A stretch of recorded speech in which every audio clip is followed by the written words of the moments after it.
Olá pessoal, eu vou falar um pouco sobre o projeto de timer UART que a gente desenvolveu agora, nessa última semana.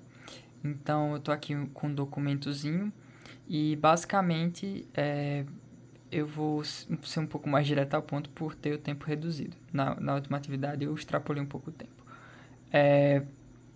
Aqui eu coloquei as principais características, que seria, eu vou ter um array de 250 amostras, a minha frequência ela é variável de 100 a 120 Hz, e o ARR, que no caso seria a resolução da amplitude, eu coloquei em 200, ou seja, são 200 passos, com o controle sendo feito de forma assíncrona pela UART, que está configurada em 115.200 bits por segundo.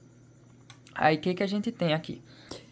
A gente tem um filtrozinho, conforme descrito no documento, e eu conectei no pino A6, que é onde está saindo o sinal. Ele passa pelo filtro e ele vai vir aqui para um Arduino Uno que eu estou improvisando como um osciloscópio, eu já mostro como depois. E a gente vem por aqui com esse fio e ele vai vir para o pino A0 do meu Arduino que vai ler. Então vamos considerar isso aqui como uma caixa preta, o Arduino Uno. Então a gente tem somente o circuito e eu faço a leitura conforme descrito dentro do documento que o professor passou. Aqui eu tenho também a comunicação UART, que ela está sendo feita através dos pinos A9 e A10, que vem direto para o ART que está configurado aqui no pino 2 e 3 do meu Arduino Uno, certo? Então a configuração é feita aqui dentro do meu código, que eu vou mostrar, mas eu queria mostrar antes a parte matemática, que admito, eu utilizei um pouco de inteligência artificial para entender um pouco melhor sobre como fazer essa geração, e usei um vídeo no YouTube como base também. Então a gente tem aqui que o nosso clock ele vai ser dividido pelo prescaler. Aqui é o passo, né, que a gente configurou, o ARR vai ser 200, de 0 a 199, e o número de amostra que eu configurei para ser 250, certo? Então a gente faz os cálculos aqui, eu dei uma simplificada neles, dá para ver aqui que vai ficar no resumo, que para descobrir o prescaler aqui vai ser 1200 dividido pela função seno, que a gente deseja, e diminui por menos 1, que é basicamente a partir dessa fórmula aqui que a gente consegue. Tudo isso está aqui dentro do meu código. Eu não vou passar detalhadamente por tudo, pelo tempo ser curto, mas eu tenho aqui, dentro da minha UI, eu basicamente só a comunicação com a UART, certo? E fora dela, eu fiz uma configuração com o DMA, ou seja, eu vou puxar o que está dentro da minha memória RAM, dentro do STM, no caso o registrador, e aí eu pego e já lanço direto para o pino de saída. Isso faz com que eu consiga livrar o processador para ficar fazendo esse processo aqui da UART. E aí é basicamente isso que está acontecendo aqui.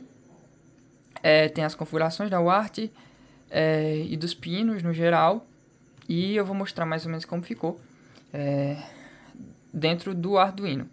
Aqui no Arduino, o que eu tenho basicamente foi que eu achei um vídeo no YouTube sobre como improvisar o Arduino como um osciloscópio. A gente tem aqui essa função de serial plotter.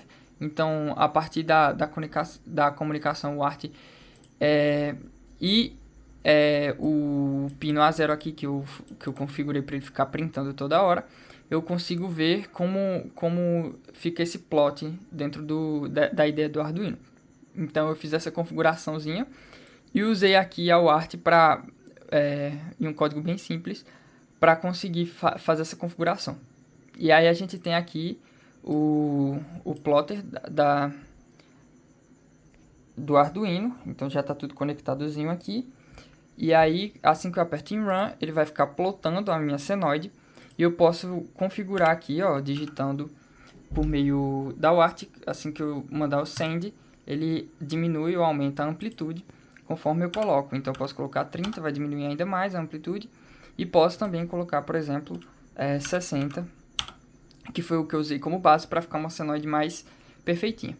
A gente tem até 120, né? Então, se eu colocar 120, você vai ter uma amplitude exagerada. Você pode ver que fica até um pouco ruidoso. O mesmo acontece no extremo para baixo também, que seria o de 10, que ele fica bem baixo e fica muito ruidoso.